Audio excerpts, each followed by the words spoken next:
नमस्कार दोस्तों। आज हम कक्षा 6 के अध्याय नंबर 7 कोशिका यानी कि सेल के बारे में अध्ययन करेंगे। इसके जो अध्ययन बिंदु है वो आज क्या रहने वाले हैं, तो पहला रहेगा कि कोशिका व कोशिका की खोज।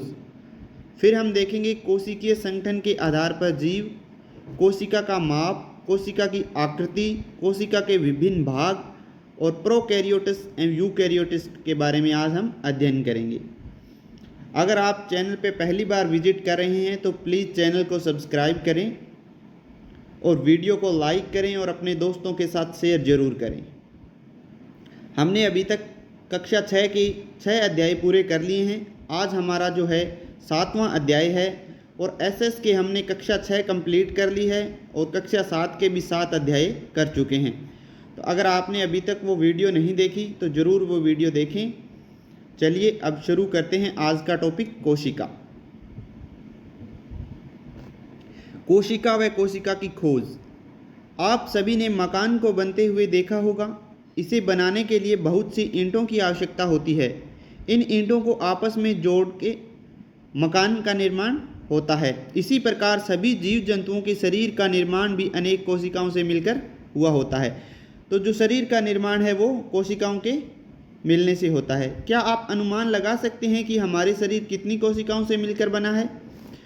रॉबर्ट हुक ने सन 1665 में सर्वप्रथम कोशिका की खोज की थी। तो कोशिका की खोज किसने की थी? तो वो है रॉबर्ट हुक। और कब की थी? तो 1665 के अंदर।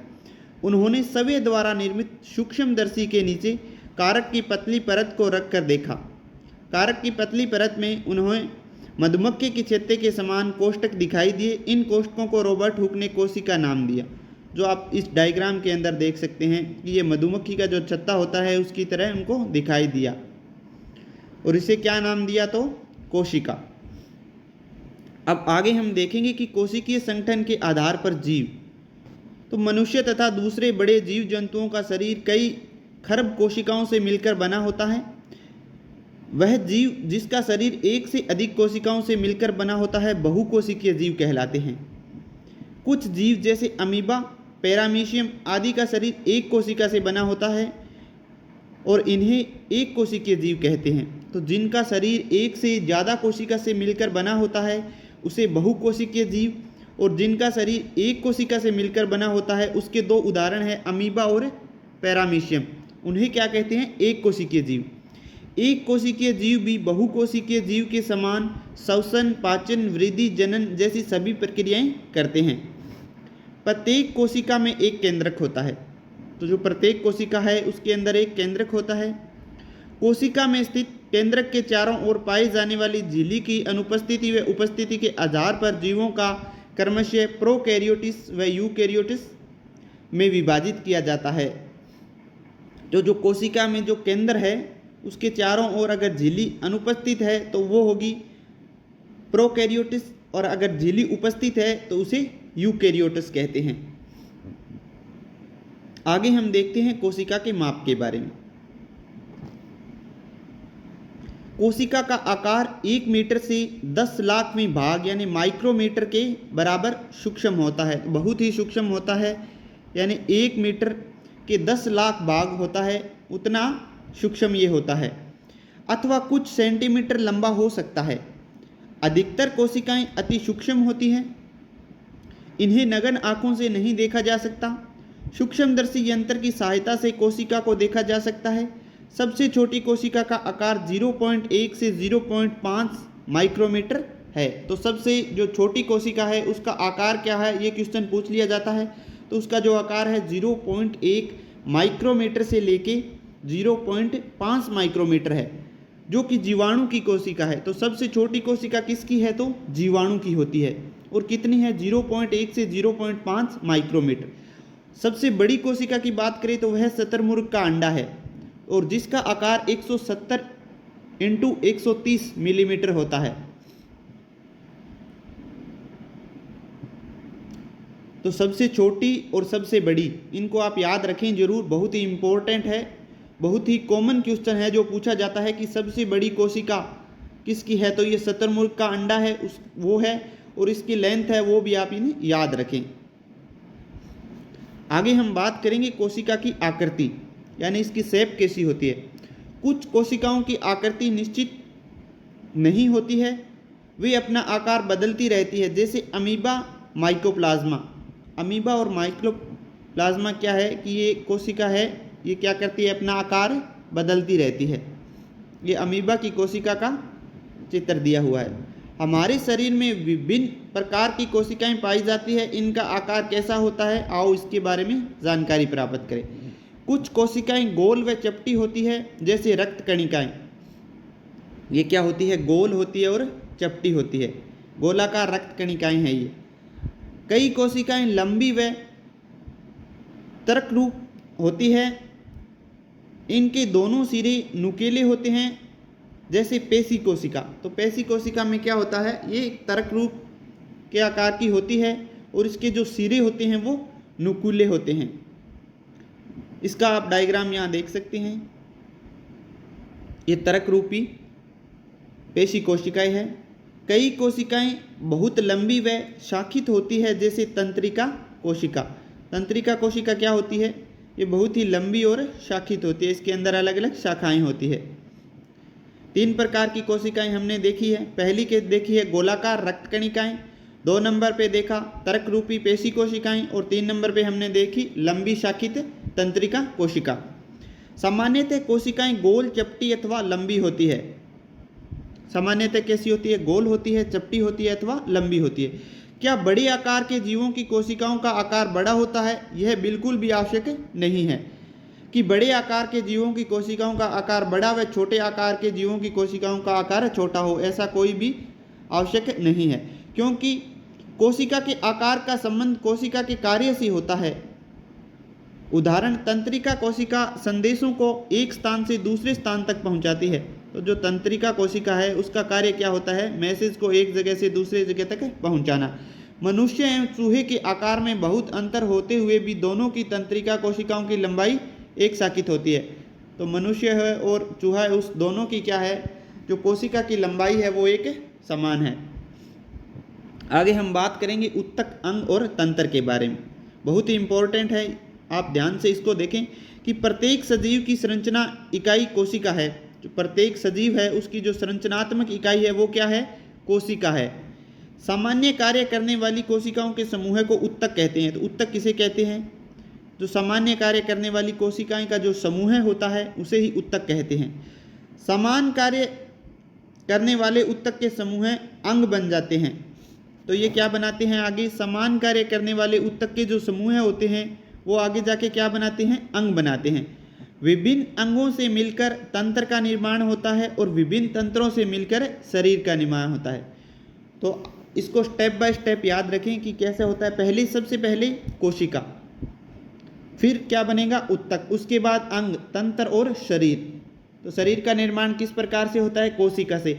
सबसे पहले जो शरीर की संरचनात्मक इकाई है वो कोशिका है और समान कार्य करने वाली कोशिकाओं के समूह से उत्तक बनता है। फिर उत्तक के जो समूह होते हैं जो समान कार्य करते हैं उनसे अंग बनता है और विभिन्न अंगों से मिलकर तंत्र का निर्माण होता है और तंत्र से पूरे शरीर का निर्माण होता है। तो ये आप इनकी सीक्वेंस भी याद रखें। कई बार वो सीक्वेंस में लगवा लेता है, पहले कोशिका, फिर अंग दे दिया, तंत्र दे दिया, उत्तक दे दिया, शरीर दे दिया।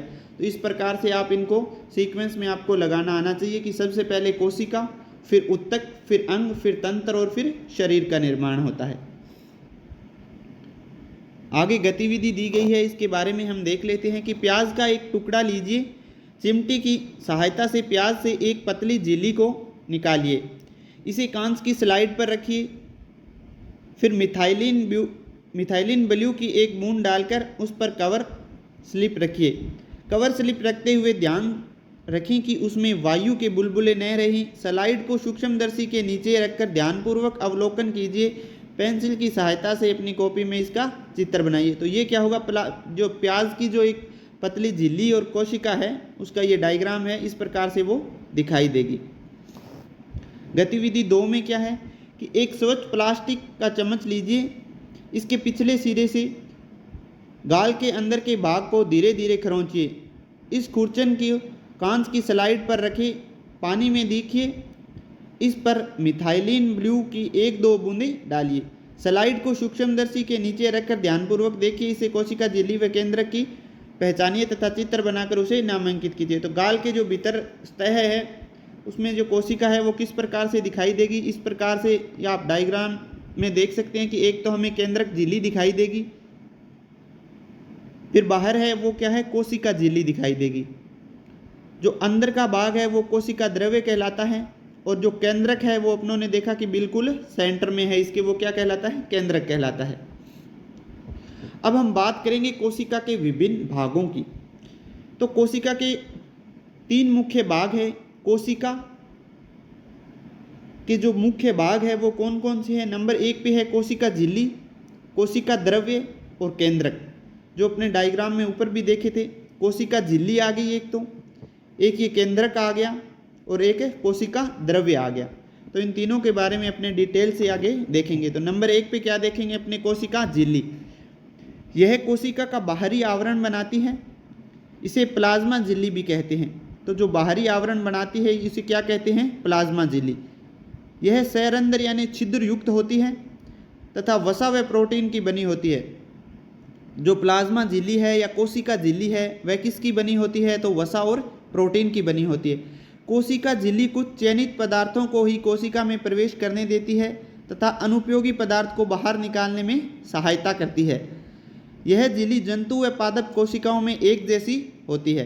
तो ये दोनों में एक जैसी होती है, चाहे वो जंतु हो चाहे पादप कोशिका हो। पादप कोशिकाओं में इस झिल्ली के बाहर सेलुलोज पदार्थ की एक अतिरिक्त मोटी आवरण होता है जिसे कोशिका भित्ति कहते हैं। ये किसमें होता है, जो पादप कोशिकाएं होती है उनके अंदर झिल्ली के बाहर एक सेलुलोज पदार्थ का अतिरिक्त मोटा आवरण होता है जिसे कोशिका भित्ति कहते हैं। कोशिका भित्ति के कारण ही पादप कोशिकाओं की आकृति निश्चित होती है। तो पादप कोशिकाओं की जो आकृति है वो किसके कारण निश्चित होती है, तो ये बाहर भित्ति होती है, कोशिका भित्ति, उसी के कारण इनकी आकृति निश्चित होती है। बहुत ही इंपॉर्टेंट है, इसको आप ध्यान से देखें और शॉर्ट नोट्स इसके ज़रूर बना लें। अभी ये छोटी छोटी बातें हैं लेकिन एग्ज़ाम के अंदर बहुत ही कंफ्यूज करती है और इनसे निश्चित रूप से कोशिका से 1 या 2% लगभग प्रत्येक एग्ज़ाम में देखने को मिलता है। आगे बात करेंगे हम कोशिका द्रव्य की। तो कोशिका द्रव्य झिल्ली और केंद्रक के मध्य स्थित द्रव्य को कोशिका द्रव्य कहते हैं। तो ये किनके बीच में होता है, तो एक तो कोशिका झिल्ली हो गई जो बाहर होती है और एक केंद्रक हो गया। उन दोनों के जो मध्य में द्रव्य होता है उसे ही कोशिका द्रव्य कहते हैं। यह जेली जैसा पदार्थ होता है। इसमें माइटोकॉन्ड्रिया, रिक्तिकाएं, गोल्जिकोए, अंतःप्रदेवी जालिकाएं, हरित लवक आदि संरचनाएं पाई जाती है। तो इसके अंदर क्या क्या पाए जाते हैं, ये बहुत ही इंपॉर्टेंट क्या है, एक तो माइटोकॉन्ड्रिया होता है, रिक्तिकाएं होती है, गोल्जिकोए होता है, अंतःप्रदेवी जालिकाएं होती है और हरित लवक आदि संरचनाएं इनके अंदर पाई जाती है। तो ये संरचनाएं पूछ लेता है किस में पाई जाती है, कोशिका द्रव्य में पाई जाती है, केंद्रक में पाई जाती है या कोशिका भित्ति में पाई जाती है, इस प्रकार, या कोशिका झिल्ली में पाई जाती है। ये 4 ऑप्शन आते हैं। तो अपने को ध्यान रखना है कि ये चारों संरचनाएं कोशिका द्रव्य के अंदर पाई जाती है। आगे हम बात करेंगे केंद्रक की। यह सामान्यतः गोलाकार होता है। जंतु कोशिकाओं में केंद्रक लगभग मध्य में पाया जाता है। तो जो जंतु कोशिका है उसमें तो कहाँ पाया जाता है, ये मध्य में। जबकि पादप कोशिकाओं में बड़ी रिक्तिकाओं के कारण केंद्रक मध्य में नहीं रहकर एक तरफ होता है। पादप कोशिकाओं में जो केंद्रक है वो एक साइड में हो जाता है। इसका कारण क्या है कि वहाँ पे बड़ी रिक्तिकाएं पाई जाती है, उससे वह साइड में हट जाता है। यह दोहरी इकाई झिल्ली द्वारा घिरा रहता है। इस झिल्ली में पदार्थ के आने जाने के लिए सूक्ष्म छिद्र होते हैं। केंद्रक में एक छोटी सघन संरचना होती है जिसे केंद्रिका अथवा न्यूक्लियोस कहते हैं। इसे क्या बोलते हैं कि जो केंद्र के अंदर एक सघन संरचना होती है जिसे या तो केंद्रिका कहते हैं या फिर न्यूक्लियोल्स कहते हैं। केंद्रक में धागे के समान संरचनाएं होती है जिन्हें गुणसूत्र कहते हैं। बहुत ही इंपॉर्टेंट है, जो केंद्रक के अंदर है वो क्या होता है, एक धागेनुमा संरचना होती है और उन्हें क्या कहते हैं, तो गुणसूत्र कहते हैं। गुणसूत्रों पर जीन पाए जाते हैं। तो जीन कहाँ पाए जाते हैं, गुणसूत्रों पर, जो अनुवांशिक गुणों अथवा लक्षणों को जनन से अगली पीढ़ी तक पहुंचाते हैं। ये क्या कार्य करते हैं कि जो अनुवांशिक गुण हैं अथवा जो लक्षण हैं उनको जनक से अगली पीढ़ी तक पहुंचाने का कार्य करते हैं। कोशिका के सभी कार्य पर केंद्रक का नियंत्रण होता है। तो जो कोशिका के सभी कार्य है उसका जो नियंत्रण है वो कौन करता है, तो केंद्रक। ये भी इम्पोर्टेंट है कि कोशिकाओं के सभी कार्य के ऊपर किसका नियंत्रण पाया जाता है या कौन इसको नियंत्रित करता है, तो केंद्रक इसे नियंत्रित करता है। आगे हम बात करेंगे प्रोकैरियोट्स और यूकैरियोट्स। जीवाणु की कोशिकाओं में केंद्रक के चारों ओर केंद्रक झिल्ली नहीं पाई जाती है। ऐसी कोशिकाएं जिसमें केंद्रक के चारों ओर केंद्रक झिल्ली नहीं पाई जाती हैं उसे प्रोकैरियोटिक कोशिकाएं कहते हैं तथा इस प्रकार की कोशिकाओं वाले जीवों को प्रोकैरियोट्स कहते हैं। ऐसी कोशिकाओं जिनमें केंद्रक के चारों ओर केंद्रक झिल्ली का आवरण होता है उसे यूकैरियोटिक कोशिकाएं कहते हैं तथा इस प्रकार की कोशिकाओं वाले जीवों को यूकैरियोट्स कहते हैं। तो क्या देखा हमने कि जिसके झिल्ली नहीं पाई जाती है उसे तो प्रोकैरियोटिक कोशिकाएं, और जो इस प्रकार की कोशिकाओं वाले जीव हैं उसे प्रोकैरियोट्स कहते हैं, और जिनके अंदर ये झिल्ली पाई जाती है केंद्रक के चारों ओर उसे यूकैरियोटिक कोशिकाएं तथा इस प्रकार की कोशिकाओं वाले जीवों को यूकैरियोट्स कहते हैं। आगे हम बात करेंगे कोशिकांग की। तो कोशिकांग क्या होता है कि कोशिका द्रव्य में पाए जाने वाले मुख्य कोशिकांग का विवरण निम्नानुसार है। नंबर 1 पे क्या आएगा, लाइसोसोम। इसमें बहुत शक्तिशाली पाचन एंजाइम होते हैं। जब कोशिका क्षतिग्रस्त या मृत हो जाती है तो लाइसोसोम फट जाते हैं और पाचन एंजाइम अपनी कोशिकाओं को पचा लेते हैं, इसलिए इसे कोशिकाओं की आत्मघाती थैली कहते हैं। ये बहुत ही इंपॉर्टेंट क्वेश्चन है, बहुत बार पूछा गया है कि कोशिका की आत्मघाती थैली किसे कहा जाता है, तो ये क्या होता है, लाइसोसोम।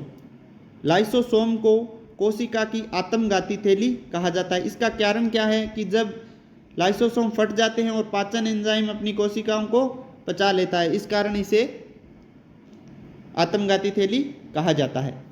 नंबर 2 पे हम बात करेंगे गोल्जी काय के बारे में। ये झिल्ली युक्त पट्टिकाएं होती है जो एक के ऊपर एक व्यवस्थित रहती है। इसका विवरण सबसे पहले कैमिलो गोल्जी नामक वैज्ञानिक ने किया था, इसी कारण इसे गोल्जी काय कहते हैं। अंतःप्रद्रवी जालिका में संश्लेषित पदार्थ गोल्जी उपकरण में बंद किए जाते हैं तथा उन्हें कोशिकाओं के अंदर तथा बाहर विभिन्न क्षेत्रों में भेज दिया जाता है। तो गोल्जी काय में क्या होता है कि ये झिल्ली युक्त पट्टिकाएं होती है और एक के ऊपर एक व्यवस्थित रहती है। इनका विवरण सबसे पहले कैमिली गोल्जी नामक वैज्ञानिक ने दिया था। अंतःप्रद्रवी जालिका में संश्लेषित पदार्थ गोल्जी उपकरण में बंद किए जाते हैं तथा उन्हें कोशिका के अंदर तथा बाहर विभिन्न क्षेत्रों में भेज दिया जाता है। गोल्जी काय आप इस डायग्राम के अंदर भी देख सकते हैं, ये गोल्जी काय है। एक के ऊपर ऐसे एक के ऊपर एक व्यवस्थित की जाती है। आगे हम बात करेंगे माइटोकॉन्ड्रिया की। यह दोहरी इकाई झिल्ली से ढकी आकृति है। इसकी भीतरी भित्ति बहुत वलित होती है। इसके वलितों को क्रिस्टी कहते हैं और माइटोकॉन्ड्रिया में जैविक ऊर्जा एटीपी का निर्माण होता है। इस कारण इसे कोशिका का शक्तिगृह या पावर हाउस कहते हैं। तो माइटोकॉन्ड्रिया जो मुख्य क्वेश्चन है वो क्या है कि माइटोकॉन्ड्रिया को क्या कहते हैं, तो कोशिका का जो शक्तिगृह है या पावर हाउस है वो कौन है, तो माइटोकॉन्ड्रिया। और एक इसके अंदर जो जैविक ऊर्जा एटीपी का निर्माण होता है, ये भी इम्पोर्टेंट है कि जैविक ऊर्जा एटीपी का निर्माण कहाँ होता है, तो माइटोकॉन्ड्रिया में इसका निर्माण होता है।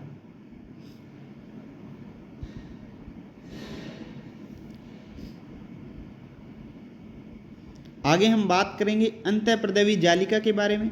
यह कोशिका द्रव्य में नलिकाओं के जाल के रूप में दिखाई देती हैं। ये 2 प्रकार की होती है। नंबर 1 पे है खुरदरी अंतःप्रद्रवी जालिकाएं और 2 पे है चिकनी अंतःप्रद्रवी जालिकाएं। खुरदरी अंतःप्रद्रवी जालिकाओं पर राइबोसोम पाए जाते हैं। तो राइबोसोम है वो कौन सी पे पाए जाते हैं, तो जो खुरदरी अंतःप्रद्रवी जालिका है उसके ऊपर राइबोसोम पाए जाते हैं जो प्रोटीन संश्लेषण का कार्य करते हैं। राइबोसोम क्या कार्य करते हैं, तो प्रोटीन संश्लेषण का। अब हम दोनों जो कोशिकाएं हैं उनके बारे में एक बार थोड़ा सा देख लेते हैं। ये ऊपर दी गई है, ये 1 नंबर पे जो हम जंतु कोशिका है इसको देख रहे हैं डायग्राम के अंदर। इसमें ये गोल्जी काय हो गया, ये लाइसोसोम हो गया, अंतःप्रदवी जालिका है, ये हो गई, और ये केंद्रक द्रव्य हो गया। जो कोशिका का द्रव्य उसे कोशिका द्रव्य, और जो केंद्रक के अंदर वह गुणसूत्र है। कोशिका झिल्ली है वो बाहर वाली साइड है, केंद्रक बिल्कुल सेंटर में है इसके, और इसके अंदर ही केंद्र के ऊपर क्या है, केंद्रिका हैं, और रिक्तिकाएँ इसमें बहुत ही छोटी छोटी होती है, जो वाइट वाइट है वो आप देख सकते हैं। और माइटोकॉन्ड्रिया यहाँ पे दिखाया गया है। माइटोकॉन्ड्रिया के बारे में क्या इंपॉर्टेंट बात थी, तो एक तो जैविक ऊर्जा एटीपी के रूप में निर्माण करता है, और 2 नंबर इसकी क्या इंपॉर्टेंट बात थी, ये पावर हाउस कहलाता है कोशिका का। ये तो हमने देखी जंतु कोशिकाएं। अब हम आगे देख रहे हैं पादप कोशिकाएं। थोड़ा सा इन दोनों को आप कंपैरिजन करके ज़रूर देखें। इसमें क्या है, रिक्तिकाएं बहुत बड़ी होती है, किसमें, पादप कोशिका में। इसी कारण से जो केंद्रक है वो साइड के अंदर खिसक जाता है। ये रिक्तिकाएं आप देख सकते हैं बहुत ही बड़ी है, तो केंद्रक क्या हो गया, इधर साइड में खिसक गया। बाकी ये दोनों लगभग सेम है, इनको आप अलग अलग आराम से देख सकते हैं। चलिए आगे बात करते हैं हमने प्लेस्टिड की। तो प्लेस्टिड क्या है, तो ये पादप कोशिकाओं की कोशिका द्रव्य में पाया जाता है। अधिकांश प्लेस्टिड में एक हरे रंग का वर्णक पाया जाता है जिसे क्लोरोफिल या पर्णहरित कहते हैं। प्लेस्टिड है उसके अंदर क्या पाया जाता है, हरे रंग का वर्णक पाया जाता है जिसे हम क्लोरोफिल या पर्णहरित कहते हैं। हरे रंग के प्लेस्टिड को क्लोरोप्लास्ट अथवा हरित लवक कहते हैं। इनके कारण पत्तियों का रंग हरा होता है। तो जो पत्तियों का रंग हरा है वो किसके कारण होता है, प्लेस्टिड या क्लोरोप्लास्ट अथवा हरित लवण होता है, उसके कारण पत्तियों का रंग हरा होता है, जिससे पेड़ पौधे प्रकाश संश्लेषण की क्रिया द्वारा भोजन बनाते हैं। प्रकाश संश्लेषण हेतु क्लोरोफिल वर्णक अत्यंत आवश्यक है। अगर क्लोरोफिल नहीं है तो प्रकाश संश्लेषण नहीं हो सकता। आगे हम बात करेंगे रिक्तिका की। पादप कोशिकाओं में बड़ी व जंतु कोशिकाओं में छोटी छोटी रिक्तिकाएं पाई जाती है। जो अपने ऊपर डायग्राम में देखा था, ये जो रिक्तिकाएं हैं ये पादप कोशिकाओं में तो बहुत बड़ी है, और जंतु कोशिकाओं में अपने देखी थी बिल्कुल ही छोटी छोटी रिक्तिकाएं थी। जो ये आपको वाइट वाइट कलर के अंदर छोटी छोटी दिख रही है, ये रिक्तिकाएं बहुत ही कम है। तो इस प्रकार से रिक्तिकाओं का आप थोड़ा सा ध्यान रखें कि किस में ज़्यादा है किस में कम है। आगे हम कोशिका के भाग, जंतु कोशिका, पादप कोशिका के बारे में, आप अगर इस चैप्टर को आपने आराम से बिल्कुल ध्यान लगाकर सुना है तो आप इस चार्ट को जरूर बना के देखें कि किस में क्या पाया जाता है। कोशिका भित्ति उपज जंतुओं में होती है या नहीं होती, केंद्रक की स्थिति कैसे होती है, जंतु कोशिका में कहाँ होती है, पादप कोशिकाओं में कहाँ होती है, रिक्तिकाएँ कैसी होती है, और प्लेस्टिड इसके अंदर उपस्थित होता है या नहीं होता। आप इस डायग्राम को आराम से जरूर देखें। आगे डॉक्टर हरिगोविंद खुराना और डॉक्टर सतीश सी महेश्वरी के बारे में बताया गया है। इसको भी आप वीडियो को पॉज करके देख सकते हैं। आगे हम बात करेंगे कि आज अपने क्या देखा क्या सीखा उसके बारे में। तो कोशिका की खोज है वो रॉबर्ट हुक नामक वैज्ञानिक ने 1665 में की थी। शुतुरमुर्ग का जो अंडा है वो सबसे बड़ी कोशिका है, और सबसे छोटी कोशिका कौन सी होती है, तो जीवाणु की। पादप कोशिकाओं में कोशिका भित्ति पाई जाती है जिसका जंतु कोशिकाओं में अभाव होता है। कोशिका झिल्ली और केंद्रक के मध्य स्थित द्रव को कोशिका द्रव्य कहते हैं।